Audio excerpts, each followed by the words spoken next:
എല്ലാ പ്രിയപ്പെട്ട കൂട്ടുകാർക്കും ഇന്നത്തെ ഈ ഒരു ക്ലാസ്സിലേക്ക് സ്വാഗതം ചെയ്യുന്നു. വരാൻ പോകുന്ന അസിസ്റ്റന്റ് സെയിൽസ്മാൻ പരീക്ഷയുടെ കൺഫർമേഷൻ മെസ്സേജ് നമ്മുടെ കേരള PSCയുടെ വൺ ടൈം രജിസ്ട്രേഷൻ പോർട്ടലിലൂടെ വന്നിട്ടുണ്ടാകും. ആ ഒരു പരീക്ഷ അപ്ലൈ ചെയ്തവരാണെങ്കിൽ ആ ഒരു പരീക്ഷയുടെ സിലബസ് പ്രകാരമുള്ള ക്ലാസ്സുകളായിരിക്കും ഇനി നമ്മൾ ഈ ഒരു യൂട്യൂബ് ചാനലിലൂടെ നിങ്ങളിലേക്ക് എത്തിക്കുക. നമ്മുടെ മുന്നിലുള്ള ഏറ്റവും പ്രധാനപ്പെട്ട ഒരു പരീക്ഷയാണ് ASMന്റെ പരീക്ഷ. നമുക്കറിയാം, ജില്ലാ തലത്തിൽ നടക്കുന്ന ഒരു പരീക്ഷയാണ്. ഇപ്പോൾ കേരള PSC നടത്തിക്കൊണ്ടിരിക്കുന്ന 10th ലെവൽ മെയിൻ എക്സാമിന്റെ അതേ സിലബസിൽ തന്നെ വരുന്ന ഒരു പരീക്ഷയാണ്. ഇതിനു മുമ്പത്തെ ASMന്റെ പരീക്ഷയിലൊക്കെ തന്നെ സ്പെഷ്യൽ ടോപ്പിക് എന്ന് പറയുന്ന ഒരു ഇതുണ്ടായിരുന്നു. ഇപ്പോൾ അത് ഒഴിവാക്കിക്കൊണ്ട് പൂർണ്ണമായിട്ട് നമ്മുടെ LDCയുടെ അതേ സിലബസ്, അല്ലെങ്കിൽ നമ്മളിപ്പോൾ എഴുതിക്കൊണ്ടിരിക്കുന്ന സെക്രട്ടേറിയറ്റ് OA, ഇനി വരാൻ പോകുന്ന ലാബ് അസിസ്റ്റന്റ്, അതിന്റെയൊക്കെ സെയിം സിലബസ് തന്നെയാണ് ഈ ഒരു പരീക്ഷയ്ക്ക് എന്നതുള്ളത് കൊണ്ട് തന്നെ ഇപ്പോൾ നിങ്ങൾ പഠിച്ചുകൊണ്ടിരിക്കുന്ന ഒരാളാണെങ്കിൽ അത് തന്നെ കണ്ടിന്യൂ ചെയ്ത് കഴിഞ്ഞാൽ ഈ ഒരു പരീക്ഷയ്ക്ക് നിങ്ങൾക്ക് നല്ല മാർക്ക് സ്കോർ ചെയ്യാനും ഈ ഒരു എക്സാം ക്രാക്ക് ചെയ്യാനും നമുക്ക് സാധിക്കുന്നതാണ്. അപ്പൊ എന്തായാലും നമുക്ക് തുടക്കം കുറിക്കാം ASMന്റെ പരീക്ഷയ്ക്കായിട്ട്. ഇന്ന് ഒന്നാമത്തെ ക്ലാസ് ആണ് നിങ്ങൾ മുന്നിൽ പരിചയപ്പെടുത്തുന്നത്.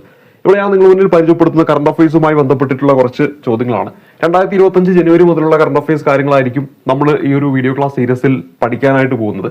അപ്പോൾ ജനുവരി മുതലുള്ള കാര്യങ്ങൾ നമുക്ക് വരാൻ പോകുന്ന ASMന്റെ പരീക്ഷയ്ക്ക് ആവശ്യം ഉണ്ടാവുള്ളൂ. പിന്നെ അതിന് മുമ്പുള്ളതെന്ന് പറയുന്നത് നോബൽ പ്രൈസ്, അങ്ങനെയുള്ള സംഭവങ്ങളൊക്കെ നമുക്ക് എക്സ്ട്രാ ആയിട്ട് പഠിക്കുന്നുണ്ട്. ഇപ്പോൾ 2024 നോബൽ സമ്മാനം, അങ്ങനെയുള്ള സംഭവങ്ങളൊക്കെ നമുക്ക് എക്സ്ട്രാ ആയിട്ട് ടോപ്പിക് അടിസ്ഥാനമായിട്ട് പഠിക്കാം. ഇവിടെ നമ്മൾ കറണ്ട് അഫയേഴ്സ് എന്ന് പറയുന്നത് ജനുവരി മുതലുള്ള കാര്യങ്ങൾ പ്രധാനമായിട്ട് നമുക്കൊന്ന് നോക്കിപ്പോകാം. പിന്നെ നമ്മളിവിടെ ക്ലാസ്സുകൾ നിങ്ങളുടെ മുന്നിലേക്ക് എത്തിക്കുന്നത് എങ്ങനെയാണെന്ന് വെച്ചാൽ, നമ്മുടെ കൈവശം ഇപ്പോൾ LDCയുടെ ക്വസ്റ്റ്യൻ പേപ്പർ ഉണ്ട്, സെക്രട്ടേറിയറ്റ് OAയുടെ മെയിൻ ക്വസ്റ്റ്യൻ പേപ്പർ ഉണ്ട്. ഇതിനിടയിലൂടെ നടക്കാൻ പോകുന്ന 10th ലെവലിന്റെ പല മെയിൻ എക്സാമിന് ക്വസ്റ്റ്യൻ പേപ്പറുകൾ നമുക്ക് ലഭിക്കും. ഇത് കൂടാതെ 2024 ആയിട്ട് മെയിൻ എക്സാമുകളിൽ 10th ലെവലിലെ നമ്മുടെ ഈ സിലബസ് പ്രകാരമുള്ള പരീക്ഷകൾ നടന്നിട്ടുണ്ട്. അപ്പോൾ ഈ ചോദ്യ പേപ്പറുകളൊക്കെ വിശകലനം ചെയ്തുകൊണ്ട് ഓരോ ചോദ്യങ്ങളും നമ്മൾ എടുക്കുന്നു. ആ ചോദ്യങ്ങൾ ചോദിച്ച ടോപ്പിക് ഏതാണെന്ന് മനസ്സിലാക്കുന്നു. ആ ടോപ്പിക്ക് പഠിക്കുക എന്ന രീതിയിലായിരിക്കും നമ്മുടെ ക്ലാസ്സുകൾ പോവുക. അതായത് പ്രീവിയസ് ക്വസ്റ്റ്യൻ പേപ്പറിൽ ഒരു ചോദ്യം എടുക്കുന്നു, ആ ചോദ്യം ഏത് ടോപ്പിക്കിൽ നിന്നാണ് ചോദിച്ചിരിക്കുന്നത് അതുമായി ബന്ധപ്പെട്ട ആ ടോപ്പിക്ക് നമ്മൾ പഠിച്ചു തീർക്കുക. ആ ഒരു രീതിയിലായിരിക്കും നമ്മൾ ക്ലാസ്സുകൾ കൊണ്ടുപോവുക. അതോടൊപ്പം തന്നെ SCRT ചാപ്റ്ററുകൾ അതും കൂടെ ഇതിനോടൊപ്പം ഇൻക്ലൂഡ് ചെയ്യാൻ വേണ്ടി ശ്രമിക്കും. അപ്പോൾ ഈ ഒരു രീതിയിലായിരിക്കും ഈ വീഡിയോ ക്ലാസ് സീരീസ് നിങ്ങളുടെ മുന്നിലേക്ക് പരിചയപ്പെടുത്തുന്നത്. അപ്പോൾ എന്തായാലും നമ്മൾ ഇന്നിവിടെ ഒന്നാമത്തെ ക്ലാസ്സിലേക്ക് വരികയാണ്. കറണ്ട് അഫയേഴ്സ് ആണ് നിങ്ങളുടെ മുന്നിലേക്ക് പരിചയപ്പെടുത്താൻ പോകുന്നത്. അപ്പോൾ നമ്മൾ 2025 ജനുവരി മുതലുള്ള പ്രധാനപ്പെട്ട കുറച്ച് കറണ്ട് അഫയേഴ്സ് കാര്യങ്ങൾ ഇവിടെ തെരഞ്ഞെടുത്തിട്ടുണ്ട്. അപ്പോൾ ഒന്നാമത്തെ സെറ്റാണ് നിങ്ങളുടെ മുന്നിലേക്ക് പരിചയപ്പെടുത്തുന്നത്. അപ്പോൾ എന്തെല്ലാം ചോദ്യങ്ങളാണ് ഇവിടെ പരിചയപ്പെടുത്തുന്നത് നമുക്കൊന്ന് പരിശോധിക്കാം.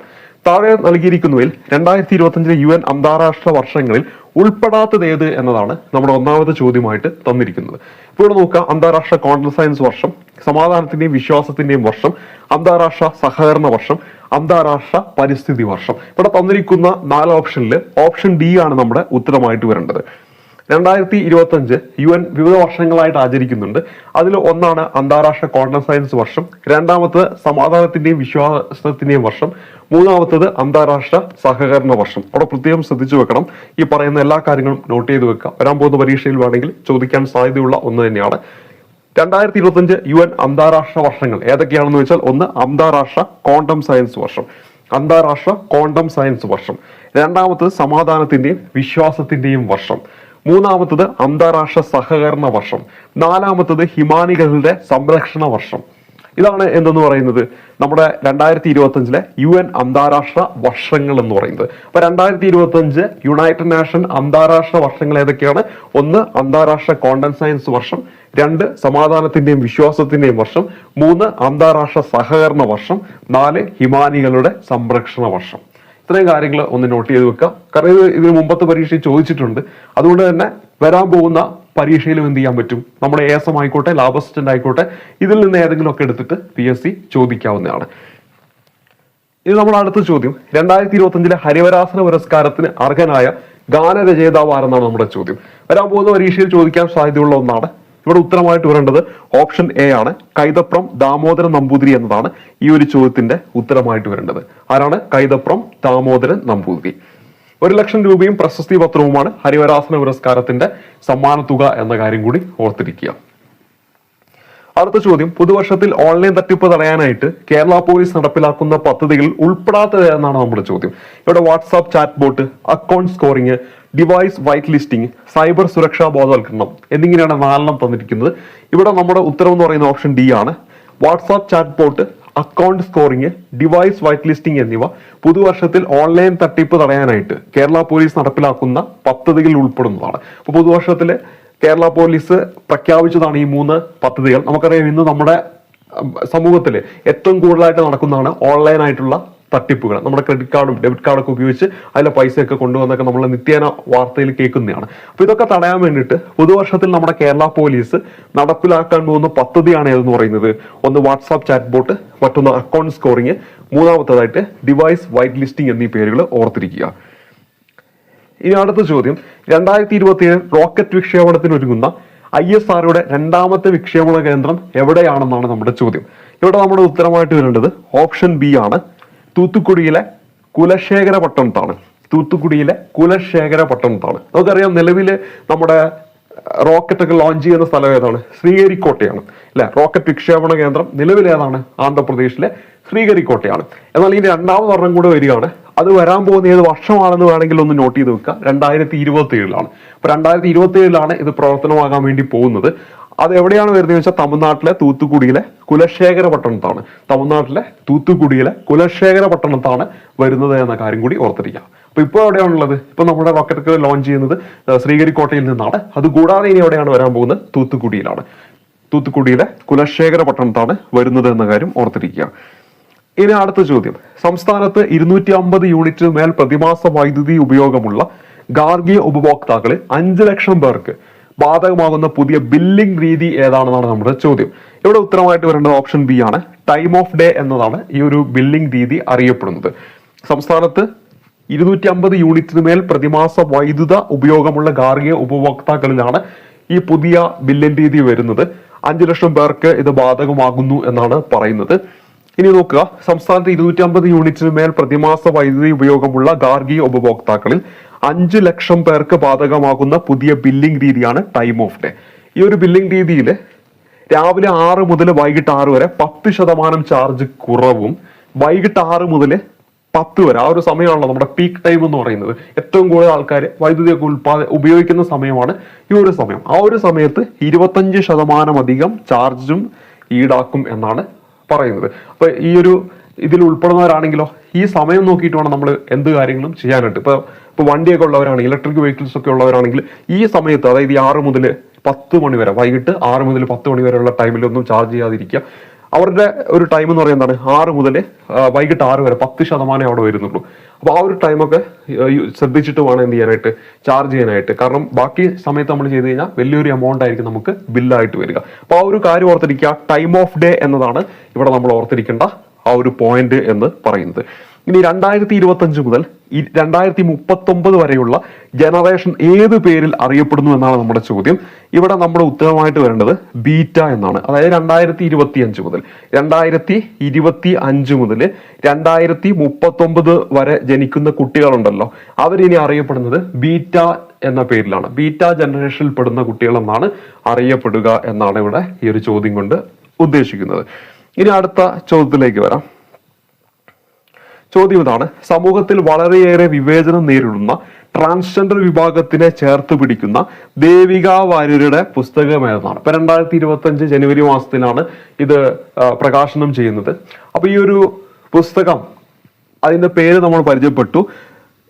അത് രചിച്ച വ്യക്തി ആരാണ്? ദേവിക വാര്യരാണ്. അതിന്റെ പേരാണ് ചോദിച്ചിരിക്കുന്നത്. ഡമരു എന്നതാണ് ഉത്തരമായിട്ട് വരേണ്ടത്. അപ്പൊ ഇവിടെ ഓർത്തിരിക്കുക, സമൂഹത്തിൽ വളരെയേറെ വിവേചനം നേരിടുന്ന ട്രാൻസ്ജെൻഡർ വിഭാഗത്തെ ചേർത്ത് പിടിക്കുന്ന ദേവിക വാര്യരുടെ പുസ്തകമാണ് ഇത്, ഡമരു എന്ന് പറയുന്നത്. അപ്പൊ ഡമരു ആരുടെ പുസ്തകമാണ്? ദേവിക വാര്യരുടെ പുസ്തകമാണ്.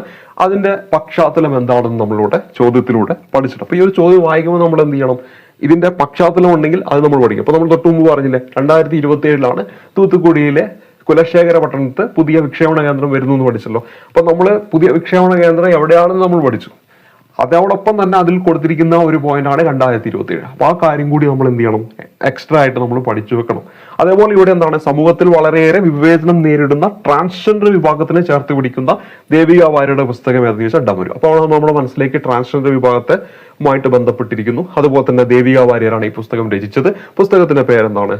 ഡമരു. തുടങ്ങിയ കാര്യങ്ങളൊക്കെ നമ്മൾ ഓർത്തിരിക്കുക. ഇനി അടുത്തത്, പഞ്ചാബ് സർക്കാർ സന്ദർശകർക്കായിട്ട് തുറന്നു കൊടുത്ത പുഞ്ച് ഹൗസിലെ ഭഗത് സിംഗ് ഗാലറി സ്ഥിതി ചെയ്യുന്നത് എവിടെയാണെന്ന് വെച്ചാൽ അത് നമ്മുടെ ലാഹോറിലാണ്, പാകിസ്ഥാനിലെ ലാഹോറിലാണ്. ഇത് പാക് ഒക്യുപ്പൈഡ് കാശ്മീരിന്റെ ഭാഗമാണ്, പാകിസ്ഥാന്റെ ഭാഗമായിട്ടുള്ള ഒരു പ്രദേശമാണ്. അവിടെയാണ് ഇപ്പോൾ ഇത് ഓപ്പൺ ചെയ്ത് കൊടുത്തിരിക്കുന്നത്. അപ്പോൾ പഞ്ചാബ് സർക്കാർ സന്ദർശകർക്കായിട്ട് തുറന്നു കൊടുത്ത പുഞ്ച് ഹൗസിലെ ഭഗത് സിംഗ് ഗാലറി സ്ഥിതി ചെയ്യുന്നത് എവിടെയാണെന്ന് വെച്ചാൽ ലാഹോർ, പാകിസ്ഥാനിലെ ലാഹോറിലാണെന്ന കാര്യം ഓർത്തിരിക്കുക. ഇനി അടുത്ത ചോദ്യം, ഭിന്നശേഷിക്കാർക്ക് ഈന്തപ്പന ഉൽപ്പന്നങ്ങൾ വിറ്റഴിച്ച് വരുമാനം നേടാനുള്ള അതുല്യമായ സംരംഭം ഏതാണെന്നാണ്. പുതുതായിട്ട് തുടക്കം കുറിച്ച ആ സംരംഭമാണ് ഇടം എന്നതാണ് ആ സംരംഭത്തിന്റെ പേര്. അപ്പൊ എന്താണ് പഠിച്ചത്? ഭിന്നശേഷിക്കാർക്ക് ഈന്തപ്പന ഉൽപ്പന്നങ്ങൾ വിറ്റഴിച്ച് വരുമാനം നേടാനുള്ള അതുല്യമായ സംരംഭം ഏതാണ്? ഇടം എന്നാണ്. ഇടം എന്നതാണ് ആ ഒരു സംരംഭത്തിന്റെ പേര് എന്ന കാര്യം ഓർത്തിരിക്കുക. ഇനി അടുത്തത് 2025 വനിതാ കബഡി വേൾഡ് കപ്പ് വേദി എവിടെയാണ്? വനിതാ കബഡി വേൾഡ് കപ്പ് 2025 എവിടെ വെച്ചാണ് നടന്നേ എന്നാണ് ചോദിക്കുന്നത്. ഉത്തരമായിട്ട് വരേണ്ടത് ഇന്ത്യയാണ്. ഇന്ത്യയിൽ എവിടെ വെച്ചിട്ടാണ്? ബീഹാറിൽ വെച്ചിട്ടാണ്. ബീഹാറിൽ വെച്ചിട്ടാണ് നടന്നത്. അപ്പോൾ കബഡി വേൾഡ് കപ്പ് ഇന്ത്യയിൽ വെച്ചിട്ടാണ് നടന്നത്. ഇന്ത്യയിൽ എവിടെ വെച്ചിട്ടാണ് നടന്നത്? ബീഹാർ വെച്ചിട്ടാണ് നടന്നത് എന്ന കാര്യം ഓർത്തിരിക്കുക. ഇനി അടുത്തത്, സൗത്ത് ഇന്ത്യൻ എഡ്യൂക്കേഷൻ സൊസൈറ്റിയുടെ പൊതു നേതൃത്വത്തിലുള്ള Shri Chandrasekharendra Saraswati national eminence award 2025 ആർക്കാണ് ലഭിച്ചത് എന്നാണ് നമ്മുടെ ചോദ്യം. ഇവിടെ നമ്മുടെ ഉത്തരം നമ്മുടെ വിദേശകാര്യ മന്ത്രി, കേന്ദ്ര വിദേശകാര്യ മന്ത്രിയായിട്ടുള്ള എസ് ജയശങ്കറിനാണ് ഈ ഒരു പുരസ്കാരം ലഭിച്ചിരിക്കുന്നത് എന്ന കാര്യം ഓർത്തിരിക്കുക. അപ്പോൾ നമ്മൾ പറഞ്ഞെന്താണ്? സൗത്ത് ഇന്ത്യൻ എഡ്യൂക്കേഷൻ സൊസൈറ്റിയുടെ പൊതു നേതൃത്വത്തിലുള്ള Shri Chandrasekharendra Saraswati national eminence award ലഭിച്ചത് ആർക്കാന്ന് ചോദിച്ചാൽ ഉത്തരമാർക്കാണ്? എസ് ജയശങ്കറിനാണ് പുരസ്കാരം ലഭിച്ചിരിക്കുന്നത്.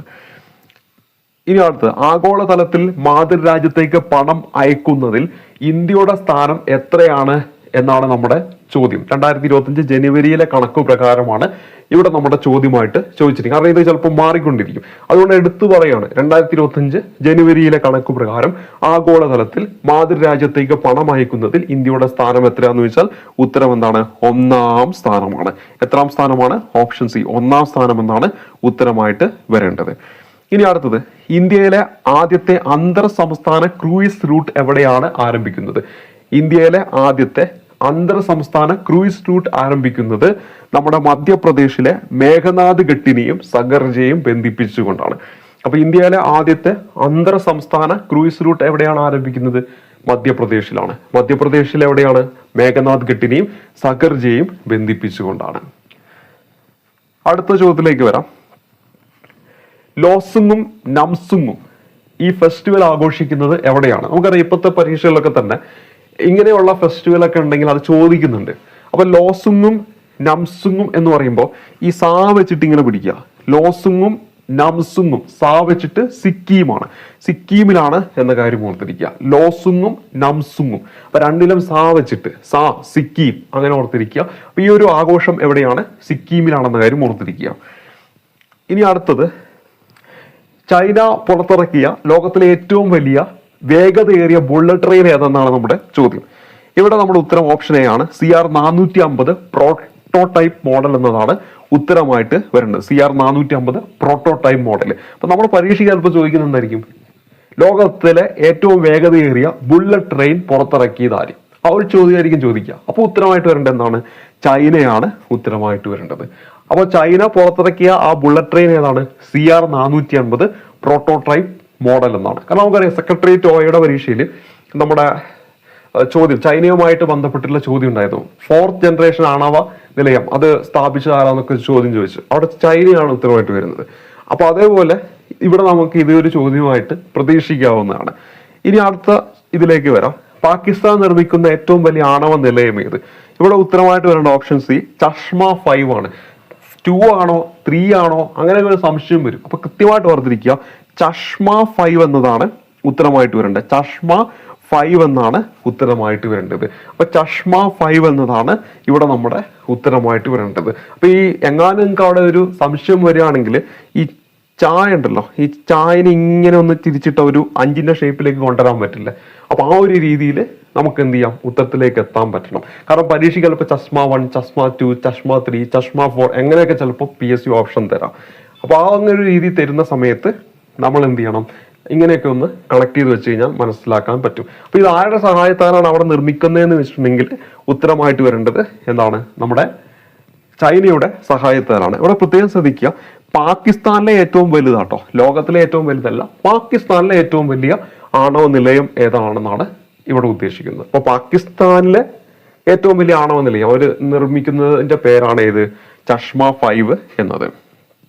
ഇത് ചൈനയുടെ സഹായത്താലാണ് നിർമ്മിക്കുന്നത്. 2025 18ാമതിലെ പ്രവാസി ഭാരതി ദിവസിന്റെ വേദി എവിടെ എന്നാണ് നമ്മുടെ ചോദ്യം. അപ്പൊ പ്രവാസി ഭാരതി എന്ന് പറയില്ലേ, ഈ ബാ ഇങ്ങോട്ട് പിടിച്ചാൽ മതി, ബാ പിടിച്ചിട്ട് ഭൂ ആക്കുക, ഭൂ ആക്കുമ്പോ എന്ത് കിട്ടും, ഭുവനേശ്വർ. അപ്പൊ 2025 എത്രാമത് പ്രവാസി ഭാരത് ദിവസ്? പ്രവാസി ഭാരത് ദിവസ് എന്ന ജനുവരി 9-ാം തീയതിയാണ്, ജനുവരി 9. അപ്പൊ 1910 ജനുവരി 9 ഗാന്ധിജി തിരിച്ചെത്തി. അതിന്റെ ഒരു ഇതിലായിട്ടാണ് നമ്മൾ പ്രവാസി ഭാരത് ദിവസ് ആചരിക്കുന്നത്. അപ്പൊ 18ാമത് പ്രവാസി ഭാരത് ദിവസ് ആയിരുന്നു 2025. അപ്പൊ ആ 2025 18ാമത് പ്രവാസി ഭാരത് ദിവസിന്റെ വേദി എവിടെയാണെന്നാണ് ചോദ്യം. ഉത്തരം എന്താണ്, ഭുവനേശ്വർ, ഒഡീഷ. ഇനി അടുത്ത ചോദ്യം, 2025 18ാമത് പ്രവാസി ഭാരതി ദിവസിലെ മുഖ്യ അതിഥി ആരായിരുന്നു?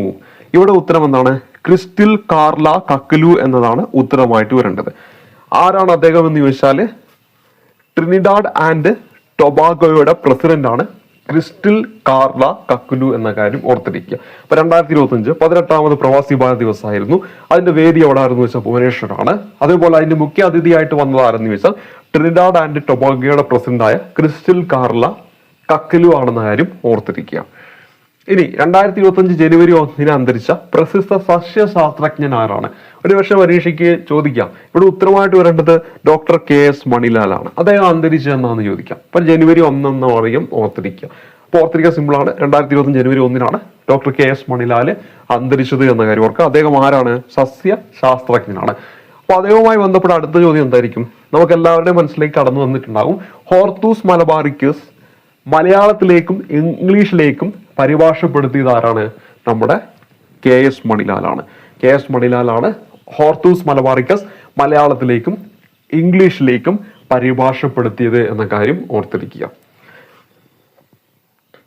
അപ്പൊ ഇതിനെ സഹായിച്ച യൂണിവേഴ്സിറ്റി ഏതാന്ന് വെച്ചാൽ കേരള യൂണിവേഴ്സിറ്റിയാണ്. ഇനി നെതർലാൻഡിലെ ഉന്നത സിവിലിയൻ പുരസ്കാരമായ officer in the order orange Nassau 2012 ലഭിച്ചത് ആർക്കാന്ന് ചോദിച്ചാൽ അതും KS മണിലാലിനാണ്. ആദ്യമായിട്ടാണ് ഒരു ഏഷ്യക്കാരന് ഈ ഒരു പുരസ്കാരം ലഭിക്കുന്നത് എന്നൊരു പ്രത്യേകതയും കൂടി അവിടെയുണ്ട്. ഇനി അടുത്ത ചോദ്യത്തിലേക്ക് വരാം. കാർഷിക വിളകൾക്ക് പരിരക്ഷ ഉറപ്പാക്കുന്നതിനായിട്ട് കേന്ദ്ര സർക്കാർ ആരംഭിച്ച പദ്ധതിയാണ് ഇവിടെ പ്രധാനമന്ത്രി ഫസൽ ബീമ യോജനയാണ്. ഇത് നേരത്തെ ഉണ്ടായിരുന്ന ഒരു പദ്ധതിയാണ്, അത് വീണ്ടും ഒന്നും കൂടെ വരികയാണ്, പ്രധാനമന്ത്രി ഫസൽ ബീമ യോജന. ഇനി അടുത്തത്, ഇന്ത്യൻ പ്രതിരോധ മന്ത്രാലയം 2025 ഏത് വർഷമായിട്ടാണ് പ്രഖ്യാപിച്ചത്? ഇവിടെ എന്താണ്? ഓപ്ഷൻ സി ആണ്, പരിഷ്കാരങ്ങളുടെ വർഷമായിട്ടാണ്. അപ്പോൾ പരിഷ്കാരങ്ങളുടെ വർഷമായിട്ട് 2025 പ്രഖ്യാപിച്ചത് ആരാണെന്ന് ചോദിച്ചാലോ ഇന്ത്യൻ പ്രതിരോധ മന്ത്രാലയമാണ്. 2025 ഇന്ത്യൻ പ്രതിരോധ മന്ത്രാലയം പ്രഖ്യാപിച്ചിരിക്കുന്നത് പരിഷ്കാരങ്ങളുടെ വർഷമായിട്ടാണ്. സായുധ സേനയുടെ നവീകരണം പ്രോത്സാഹിപ്പിക്കുന്നതിനാണ് ഈ ഒരു പ്രഖ്യാപനം നടത്തിയിരിക്കുന്നത്. ഗുജറാത്തിലെ 34ാമത് ജില്ലയായിട്ട് പ്രഖ്യാപിച്ചത് ഏതാണ്? ഉത്തരം എന്താണ്? ഓപ്ഷൻ എ ആണ്, വാവ് തരാടാണ്. ഗുജറാത്തിൽ അപ്പൊ എത്ര ജില്ലയുണ്ട്? 34 ജില്ല. അങ്ങനെ വേണമെങ്കിലും പരീക്ഷയ്ക്ക് ചോദിക്കാം. അപ്പൊ ഇനി അടുത്ത് നോക്കുക. ഗുജറാത്തിലെ 34ാമത് ജില്ലയായി പ്രഖ്യാപിച്ചു വാവ് തരാടിനെ. ബനാസ്കത ജില്ലയെ 2ആയിട്ട് വിഭജിച്ചിട്ടാണ് ഈ ഒരു ജില്ല ഫോം ചെയ്തിരിക്കുന്ന കാര്യം കൂടി ഓർക്കുക. ഇനി കേരളത്തിലെ ആദ്യ സ്കിൻ ബാങ്ക് നിലവിൽ വരുന്നത് എവിടാന്ന് വെച്ചാൽ നമ്മുടെ തിരുവനന്തപുരം മെഡിക്കൽ കോളേജിലാണ്. തിരുവനന്തപുരം മെഡിക്കൽ കോളേജാണ് സ്കിൻ ബാങ്ക് നിലവിൽ വരുന്നത്. ഇപ്പൊ നമുക്ക് പൊള്ളലൊക്കെ ഇട്ടിട്ടുണ്ടെങ്കിൽ നമ്മുടെ സ്കിന്നൊക്കെ പോകില്ല. അപ്പൊ അതൊക്കെ തിരിച്ച് എന്താണ് അവിടെ സ്കിന്നൊക്കെ പിടിപ്പിക്കാൻ വേണ്ടിയിട്ട് സ്കിൻ ബാങ്ക്, ബ്ലഡ് ബാങ്ക് എന്നൊക്കെ പറയുമ്പോൾ സ്കിൻ ബാങ്ക് എവിടെയാണ് നിലവിൽ വരുന്നതെന്ന് വെച്ചാൽ തിരുവനന്തപുരം മെഡിക്കൽ കോളേജിലാണ്. ഇനി അടുത്തത്, തദ്ദേശ സ്ഥാപനങ്ങളുടെ സേവനങ്ങളെല്ലാം ഒരു കുടക്കീഴിലാക്കി ജനങ്ങൾക്ക് ലഭ്യമാക്കുന്നതിനായിട്ട് ആരംഭിക്കുന്ന ആപ്ലിക്കേഷനാണ് K-സ്മാർട്ട് എന്നത്. ഇത് പരീക്ഷയ്ക്ക് വേണമെങ്കിൽ ചോദിക്കാം, നമ്മുടെ കറണ്ട് അഫയേഴ്സിൽ ചോദിക്കാം, അല്ലെങ്കിൽ കേരള ഗവർണൻസിലും ഇതുപോലുള്ള ചോദ്യങ്ങൾ കടന്നു വരാറുണ്ട്. അപ്പൊ ഇവിടെ നോക്കുക, തദ്ദേശ സ്ഥാപനങ്ങളുടെ സേവനങ്ങളെല്ലാം തന്നെ ഒരു കുടക്കീഴിലാക്കി ജനങ്ങൾക്ക് ലഭ്യമാക്കുന്നതിനായിട്ട് ആരംഭിക്കുന്ന ആപ്ലിക്കേഷനാണ് ഇത് K-സ്മാർട്ട് എന്ന് പറയുന്നത്. അപ്പൊ ഈ ഒരു ആപ്ലിക്കേഷൻ നമ്മൾ പഠിക്കുമ്പോൾ നമുക്കറിയാം, നമ്മുടെ നിത്യജീവിതത്തിൽ ഇഷ്ടംപോലെ അപേക്ഷകളൊക്കെ നമ്മൾ പഞ്ചായത്തിലൊക്കെ കൊണ്ടുപോയി കൊടുക്കുന്നില്ല. നമ്മൾ പരീക്ഷയ്ക്ക് പ്രിപ്പയർ ചെയ്യുമ്പോൾ പോലും നമ്മൾ OBC സർട്ടിഫിക്കറ്റ്, അതുപോലെ തന്നെ ഒക്കെ നമ്മൾ ഈ പഞ്ചായത്തിൽ പോയി കൊടുക്കുമല്ലോ. അപ്പോൾ അതെല്ലാം ഇനി നമുക്ക് ഈ ഒരു ആപ്ലിക്കേഷനിലൂടെയൊക്കെ നമുക്ക് സാധ്യമാകും. അപ്പോൾ ഇവിടെ നമുക്ക് തദ്ദേശ സ്ഥാപനങ്ങളുടെ സേവനങ്ങളെല്ലാം ഒരു കുടക്കീഴിലാക്കി ജനങ്ങൾക്ക് ലഭ്യമാക്കുന്നതിനായിട്ട് ആരംഭിക്കുന്ന ആപ്ലിക്കേഷൻ ഏതാന്ന് വെച്ചാൽ കെ സ്മാർട്ട് എന്നാണ് ആപ്ലിക്കേഷന്റെ പേര്. അതിന്റെ ഫുൾ ഫോം കൂടെ ഓർത്തിരിക്കുക, Kerala solution for managing administrative reformation and transformation. Kerala solution for managing administrative reformation and transformation എന്നതാണ് കെ സ്മാർട്ടിന്റെ പൂർണ്ണ രൂപം. നാനോ റോബോട്ട് എന്ന കുഞ്ഞൻ റോബോട്ടുകൾ കണ്ടുപിടിച്ചത് ആരെന്നാണ് നമ്മുടെ ചോദ്യം. ഇവിടെ ഓപ്ഷൻ ബി ആണ്. സ്കോട്ട്ലാൻഡ് എഡിൻബർഗ് സർവകലാശാല ശാസ്ത്രജ്ഞനാണ് നാനോ റോബോട്ട് എന്ന കുഞ്ഞൻ റോബോട്ടുകൾ കണ്ടുപിടിച്ചത്. ഇത് എന്തിനാണെന്നാണ് ഇവിടെ പറയുന്നത്. സ്കോട്ട്ലാൻഡിലെ എഡിൻബർഗ് സർവകലാശാലയിലെ ശാസ്ത്രജ്ഞനാണ് നാനോ റോബോട്ടുകൾ കണ്ടുപിടിച്ചത്. കാന്തങ്ങളാൽ നിയന്ത്രിക്കപ്പെടുന്ന രക്തചംക്രമണ വ്യവസ്ഥയിലൂടെ സഞ്ചരിച്ചുകൊണ്ട് അതിലെ പ്രശ്നങ്ങൾ പരിഹരിക്കാൻ ഇവയ്ക്ക് കഴിയുമെന്നതാണ് ഇതിന്റെ പ്രത്യേകത. അപ്പൊ ആ ഒരു റോബോട്ടിന്റെ പ്രത്യേകതയാണ് നമ്മളിവിടെ പറഞ്ഞു പോയത്.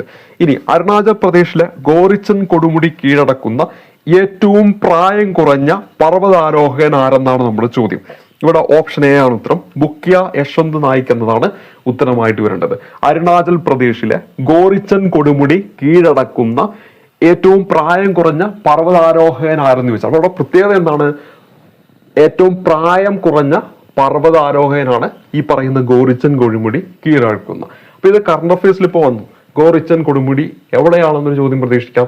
എവിടെയാണ്? അരുണാചൽ പ്രദേശിലാണ്. അരുണാചൽ പ്രദേശിലാണെന്ന കാര്യം ഓർത്തിരിക്കുക. അപ്പൊ ആരാണ് കീഴടക്കിയത്? ബുക്യ യശ്വന്ത് നായിക് ആണെന്ന കാര്യം ഓർത്തിരിക്കുക. അപ്പർ സിയാങ് ജലവൈദ്യുത പദ്ധതി എവിടെയാണ്?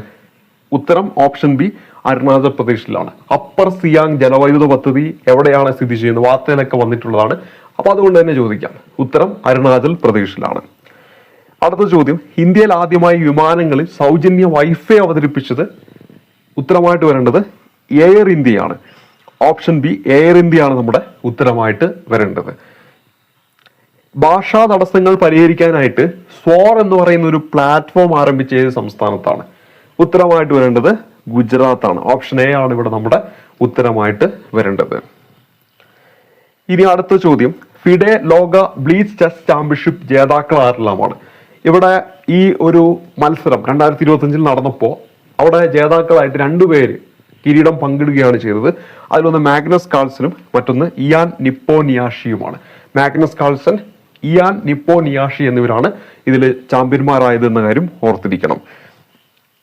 ICC റാങ്കിങ്ങിൽ ഏറ്റവും ഉയർന്ന റേറ്റിംഗ് പോയിന്റ് നേടുന്ന ഇന്ത്യൻ ബൗളർ ആരെന്ന് ചോദിച്ചാൽ ഉത്തരം ജസ്പ്രീത് ബുംറയാണ്. ജസ്പ്രീത് ബുംറയാണെന്ന കാര്യം ഓർത്തിരിക്കുക. ചൂരൽമല മുണ്ടക്കൈ പുനരധിവാസ പദ്ധതിയുടെ നിർമ്മാണ ചുമതല ലഭിച്ചത് ആർക്കാന്ന് ചോദിച്ചാൽ ഊരാളുങ്കൽ ലേബർ കോൺട്രാക്ട് സൊസൈറ്റിക്കാണ്. ഊരാളുങ്കൽ സൊസൈറ്റിക്കാണ് നിർമ്മാണ ചുമതല ലഭിച്ചിരിക്കുന്നത്. അടുത്തത്, മെയ്തി കക്കി വംശീയ കലാപത്തിൽ മാപ്പപേക്ഷിച്ച് മണിപ്പൂർ മുഖ്യമന്ത്രി ആരാണ്? അദ്ദേഹം തുടർന്ന് രാജിവെക്കുകയും ചെയ്തിട്ടുണ്ട്. ഉത്തരമായിട്ട് വരേണ്ടത് ഓപ്ഷൻ എ, ബീരേൻ സിംഗ് ആണ്. അപ്പോൾ മാപ്പപേക്ഷിച്ചുകൊണ്ട് രാജിവെച്ച മണിപ്പൂർ മുഖ്യമന്ത്രി ആരെന്ന് വെച്ചാൽ ബീരേൻ സിംഗ് ആണ്. Unique identification authority of India CU ആയിട്ട് ചുമതലയേറ്റത് ആരാണ്? ഉത്തരമായിട്ട് വരേണ്ടത് ഇവിടെ തന്നിരിക്കുന്നതിന് ഉത്തരമായിട്ട് വരുന്ന ഭുവനേശ്വർ കുമാറാണ്. അപ്പൊ 2025 ജനുവരിയിൽ എടുത്തു പറയാണ്. കാരണം നമുക്കറിയാം ഇതൊക്കെ മാറ്റങ്ങൾ വരാനുള്ള സാധ്യതയുള്ളതാണ്. അപ്പൊ 2025 ജനുവരിയിൽ യൂണിക് ഐഡന്റിഫിക്കേഷൻ അതോറിറ്റി ഓഫ് ഇന്ത്യയുടെ CEO ആയിട്ട് ചുമതലയേറ്റത് ആരെന്ന് ചോദിച്ചാൽ ഉത്തരമായിട്ട് വരേണ്ടത് ഭുവനേശ്വർ കുമാറാണ്.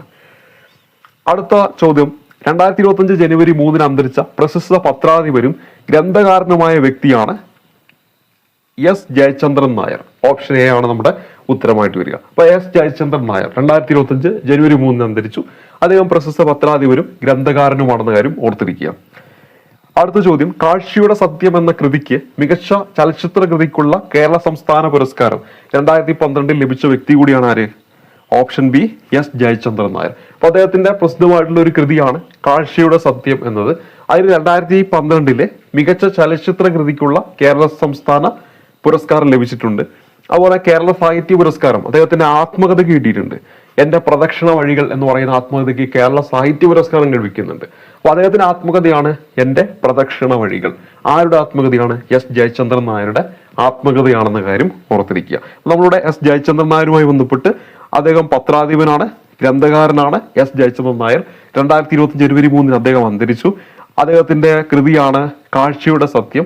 ആ ഒരു കൃതിക്ക് മികച്ച ചലച്ചിത്ര കൃതിക്കുള്ള പുരസ്കാരം കിട്ടിയിട്ടുണ്ട്, കേരള സംസ്ഥാന പുരസ്കാരം 2012. അദ്ദേഹത്തിന്റെ ആത്മകഥയാണ് എന്റെ പ്രദക്ഷിണ വഴികൾ. അതിന് കേരള സാഹിത്യ അവാർഡൊക്കെ കിട്ടിയിട്ടുണ്ട്. ഇത്രയും കാര്യങ്ങൾ അവിടെ ഒന്ന് ഓർത്തിരിക്കുക. ഇനി അർബുദ രോഗബാധയുള്ള കോശങ്ങളെ കണ്ടെത്തി നശിപ്പിക്കുന്ന ടാർഗറ്റഡ് ക്യാൻസർ തെറാപ്പിക്ക് കുത്തിവെക്കാനുള്ള ഹൈഡ്രോജൽ വികസിപ്പിച്ച ആരാന്ന് ചോദിച്ചാൽ ഇവിടെ നമ്മുടെ ഉത്തരമായിട്ട് വരേണ്ടത് IIT ഗുവാഹത്തിയാണ്. അപ്പൊ ഇവിടെ നമ്മൾ പറഞ്ഞെന്താണ്, അർബുദ രോഗബാധയുള്ള കോശങ്ങളെ കണ്ടെത്തി നശിപ്പിക്കുന്ന ടാർഗറ്റഡ് ക്യാൻസർ തെറാപ്പിക്ക് കുത്തിവെക്കാനുള്ള ഹൈഡ്രോജൽ വികസിപ്പിച്ചത് IIT ഗുവാഹത്തിയാണ്. അതായത് ഏത് കോശത്തിലാണോ ഈ ഒരു അർബുദബാധ എന്ന് മനസ്സിലാക്കിയിട്ട് ആ കോശത്തിലേക്ക് എന്ത് ചെയ്യും, നേരിട്ട് നമ്മൾ ട്രീറ്റ്മെന്റ് നടത്തും. ആ ഒരു രീതിയാണ്. നമ്മളിപ്പോൾ കീമോ ഒക്കെ ചെയ്യല്ലേ, അതിന് പകരമായിട്ട് ആണ് ഇവിടെ വലിയ ഭവിഷ്യത്തുകളൊന്നും ഇല്ല എന്ന് പറഞ്ഞുകൊണ്ടാണ് ഈ ഒരു പുതിയ രീതി ഇവിടെ കൊണ്ടുവന്നിരിക്കുന്നത്. അപ്പൊ അത് IIT ഗുവാഹത്തിയാണെന്ന കാര്യം പ്രത്യേകം ഒന്ന് നോട്ട് ചെയ്യുക. ഇനി അടുത്തത്, മണ്ണിലെ വിഷാംശം തിന്നു ജീവിക്കുന്ന ബാക്ടീരിയയെ കണ്ടെത്തി വിളവ് കൂട്ടാനുള്ള വിദ്യ വികസിപ്പിക്കുന്നത് ഏത് സ്ഥാപനമാണെന്ന് വെച്ചാൽ IIT ബോംബെ ആണെന്ന കാര്യം ഓർത്തിരിക്കുക. അപ്പൊ മണ്ണിലെ വിഷാംശം തിന്നു ജീവിക്കുന്ന ബാക്ടീരിയയെ കണ്ടെത്തി വിളവ് കൂട്ടാനുള്ള വിദ്യ വികസിപ്പിക്കുന്ന ആരാണ്? IIT ബോംബെ ആണെന്ന കാര്യം ഓർത്തിരിക്കുക. അപ്പൊ ഇപ്പുറത്തെ ഈ ഒരു ചോദ്യം, അർബുദ രോഗബാധയുള്ള കോശങ്ങളെ കണ്ടെത്തി നശിപ്പിക്കുന്ന ടാർഗറ്റഡ് ക്യാൻസർ തെറാപ്പിക്ക് കുത്തിവെക്കാവുന്ന ഹൈഡ്രോജൽ വികസിപ്പിച്ച ആരെന്ന് ചോദിച്ചാൽ IIT ഗുവാഹത്തിയാണ്. അപ്പൊ ആ കുത്തിവെക്കാൻ ഗുവാഹത്തി ആ ഒരു രീതിയിലൊന്ന് കണക്ട് ചെയ്ത് വെക്കാം. അതേപോലെ തന്നെ ഇവിടെ പറയുന്നത് എന്താണ്, മണ്ണിലെ വിഷാംശം തിന്നു ജീവിക്കുന്ന ബാക്ടീരിയയെ കണ്ടെത്തി വിളവ് കൂട്ടാനുള്ള വിദ്യ വികസിപ്പിക്കുന്നത് ആരാന്ന് വെച്ചാൽ IIT ബോംബെ ആണെന്ന് കാര്യം ഓർക്കുക. അപ്പൊ നമ്മുടെ ഭൂമിയിലൊക്കെ ഈ ബോംബൊക്കെ വീണിട്ടുണ്ടെങ്കിൽ ഫുള്ള് വിഷാംശമായിരിക്കും അല്ലെ, നമുക്കറിയാം. അപ്പോൾ ആറ്റം ബോംബൊക്കെ വീണ് കഴിഞ്ഞാൽ ഫുൾ വിഷാംശമായിരിക്കും. അപ്പൊ അത് വെച്ച് ഒന്ന് കണക്ട് ചെയ്ത് വെച്ചാൽ മതി, ബോംബെ വിഷാംശം ബോംബെ. അപ്പൊ ആ ഒരു രീതി നമുക്കൊന്ന് കണക്ട് ചെയ്ത് വെക്കാം. കാരണം ഇത് എങ്ങനെയെങ്കിലും കണക്ട് ചെയ്ത് വെച്ചില്ലെങ്കിൽ ആ സമയത്ത് കുറെ IIT Gorakhpur, IIT Guwahati, IIT Palakkad അങ്ങനെയൊക്കെ ഓപ്ഷൻ വരും. ഇതിപ്പോൾ ഏത് IIT ആണ് നമുക്കൊരു കൺഫ്യൂഷൻ വരും. എന്തെങ്കിലും ഒരു രീതിയിൽ നിങ്ങൾ ആ രീതിയിൽ ഒന്ന് കണക്ട് ചെയ്ത് വെച്ച് കഴിഞ്ഞാൽ അത് മറക്കില്ല. ഇനി അടുത്തായിട്ട് നമ്മളിവിടെ പറയുന്നത്, കഥകളി ആചാര്യൻ കലാമണ്ഡലം ഗോപിയുടെ പ്രകാശനത്തിന് ഒരുങ്ങുന്ന കവിതാ സമാഹാരത്തിന്റെ പേരെന്ത്? ഇവിടെ ഉത്തരമായിട്ട് വരേണ്ടത് മനോരഥം എന്നാണ്. ഓപ്ഷൻ C ആണ് ഉത്തരമായിട്ട്. അപ്പൊ മനോരഥം എന്ന കവിതാ സമാഹാരം ആരുടേതാണ്?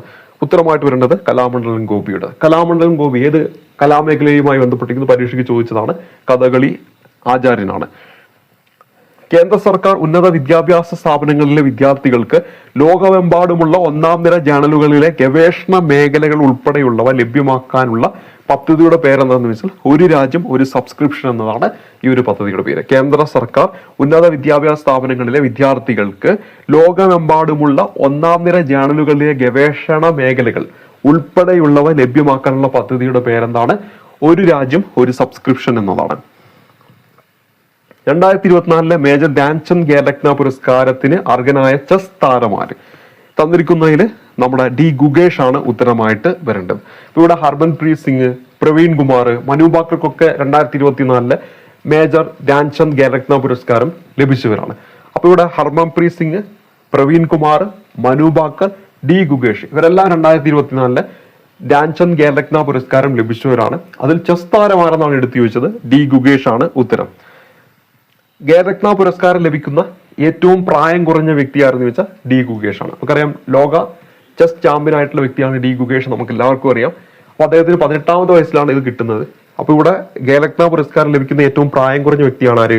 D ഗുഗേഷ് എന്ന കാര്യം ഓർക്കാം. അപ്പൊ ഖേൽരത്ന പുരസ്കാരം ലഭിച്ച D ഗുഗേഷ് ചെസ് താരം, ഹർമൻപ്രീത് സിംഗ് ഹോക്കി താരം, പ്രവീൺ കുമാർ പാരാ അത്ലറ്റിക്സ് ആണ്. അതുപോലെ മനു ഭാക്കർ നമുക്കറിയാം ഷൂട്ടിംഗ് ആണ് അദ്ദേഹത്തിന്. നമുക്കറിയാം കഴിഞ്ഞ ഒളിമ്പിക്സിൽ 2 വെങ്കലം കിട്ടിയ വ്യക്തിയാണ്. ആദ്യമായിട്ടാണ് ഷൂട്ടിങ്ങിൽ 2 വെങ്കലം ഒരു ഒളിമ്പിക്സിലേക്ക് ഒരു വനിതയ്ക്ക് കിട്ടുന്നത്. അത് മനു ഭാക്കർ എന്ന പേര് അവിടെ നമ്മൾ പഠിക്കാറുള്ളതാണ്. ഇനി സമ്മാന തുക 25 ലക്ഷം രൂപയാണ് ഈ പറയുന്ന ഖേൽരത്ന പുരസ്കാരത്തിന്റെ സമ്മാന തുക. ഇനി അടുത്തത് 2024 ദ്രോണാചാര്യ ലൈഫ് ടൈം കാറ്റഗറി പുരസ്കാരത്തിന് അർഹനായ മലയാളി ബാഡ്മിന്റൺ താരമാരെന്ന് ചോദിച്ചാൽ S മുരളീധരനാണ്. ഉത്തരമായിട്ട് വരേണ്ടത് S മുരളീധരനാണ്. ഇവിടെ ദ്രോണാചാര്യ അവാർഡ് 2024 ആർക്കൊക്കെയാണ് ലഭിച്ചത്? ഒന്ന് സുഭാഷ് റാണയ്ക്ക് ലഭിച്ചു, പിന്നെ ദീപാലി ദേശ്പാണ്ഡെക്ക് ലഭിച്ചു, പിന്നെ സന്ദീപ് സാങ്വാനും ലഭിച്ചു. അപ്പൊ ദ്രോണാചാര്യ അവാർഡ് സുഭാഷ് റാണ പാരാഷൂട്ടിംഗ് ആണ്, ദീപാലി ദേശ്പാണ്ഡ ഷൂട്ടിംഗ് ആണ്, പിന്നെ സന്ദീപ് സാങ്വാൻ ഹോക്കിയാണ് അദ്ദേഹത്തിന്റെ കായിക ഇനം. അപ്പൊ ദ്രോണാചാര്യ അവാർഡ് 2024 ലഭിച്ചിരിക്കുന്ന പേരുകൾ: Subhash Rana, Deepali Deshpande, Sandeep Sangwan. Dronacharya lifetime category പുരസ്കാരമാണ് ആർക്ക് ലഭിച്ചത്? മലയാളിയായ എസ് മുരളീധരൻ ലഭിച്ചത്. കൂടാതെ ലഭിച്ചത് ആർമാൻഡോ ആങ്കലോ കൊളാങ്കോ എന്ന് പറയുന്ന ഫുട്ബോൾ താരത്തിന് എന്ത് ലഭിക്കുന്നുണ്ട്? ദ്രോണാചാര്യ ലൈഫ് ടൈം കാറ്റഗറി പുരസ്കാരം ലഭിക്കുന്നുണ്ട്. ഇനി 2024 അർജുന അവാർഡിന് അർഹനായ മലയാളി നീന്തൽ താരം ആരെന്ന് ചോദിച്ചാലോ, അത് നമ്മുടെ സാജൻ പ്രകാശാണ്. ആരാണ്? സാജൻ പ്രകാശാണ് ഇവിടെ നമ്മുടെ ഉത്തരമായിട്ട് വരേണ്ടത്. അപ്പൊ ഇത്രയും ചോദ്യങ്ങളാണ് ഇന്നത്തെ ഈ ഒരു ക്ലാസ്സിൽ ഉൾക്കൊള്ളിച്ചിരിക്കുന്നത്. കുറെ ചോദ്യങ്ങൾ നമ്മൾ പരിചയപ്പെടുത്തിയിട്ടുണ്ട്. എല്ലാ ചോദ്യങ്ങളും വരാൻ സാധ്യതയുള്ള ചോദ്യങ്ങളായിട്ടാണ് നമ്മളിവിടെ പരിചയപ്പെടുത്തിയത്. അപ്പോൾ 2025 ജനുവരി മുതലുള്ള കറണ്ട് അഫയേഴ്സ് കാര്യങ്ങളാണ് നമ്മൾ ഈ പറയുന്ന വീഡിയോ ക്ലാസ് സീരീസിൽ ഉൾപ്പെടുത്തുക. ഇതുകൂടാതെ നമ്മുടെ പ്രധാനപ്പെട്ട ടോപ്പിക്കുകളൊക്കെ ഉണ്ടല്ലോ, അതായത് നമ്മുടെ നോബൽ സമ്മാനം, അതുപോലെ തന്നെ ഫിലിം അവാർഡ്, അതേപോലെ നമ്മുടെ ചന്ദ്രയാൻ, അങ്ങനെയുള്ള ടോപ്പിക്സ് ഒക്കെ നമ്മൾ എക്സ്ട്രാ നമ്മൾ പറയും. ഇവിടെ നമ്മളിപ്പോൾ പരിചയപ്പെടുത്തിയത് 25 ജനുവരി മുതലുള്ള പ്രധാനപ്പെട്ട ആനുകാലിക കാര്യങ്ങളാണ് പരിചയപ്പെടുത്തി തുടങ്ങുന്നത്. അപ്പോൾ ഈ ഒരു വീഡിയോ ക്ലാസ് സീരീസിൽ നമുക്ക് വരാൻ പോകുന്ന ASMന്റെ പരീക്ഷ ഗുണപ്രദമായിട്ടുള്ള ധാരാളം ക്ലാസ്സുകളായിട്ട് വരും ദിവസങ്ങളിൽ നമുക്ക് കണ്ടുകൂട്ടാം. ഈ ക്ലാസ്സുകൾ നിങ്ങൾക്ക് ഇഷ്ടപ്പെട്ടിട്ടുണ്ടെങ്കിൽ ഒന്ന് ലൈക്ക് ചെയ്യുക, ഷെയർ ചെയ്യുക, ഒപ്പം നിങ്ങളുടെ വിലയേറിയ അഭിപ്രായങ്ങളൊക്കെ ഒന്ന് രേഖപ്പെടുത്തുകയും ചെയ്യുക. അടുത്തൊരു ക്ലാസ് കാണുമായിരിക്കും. നന്ദി, നമസ്കാരം.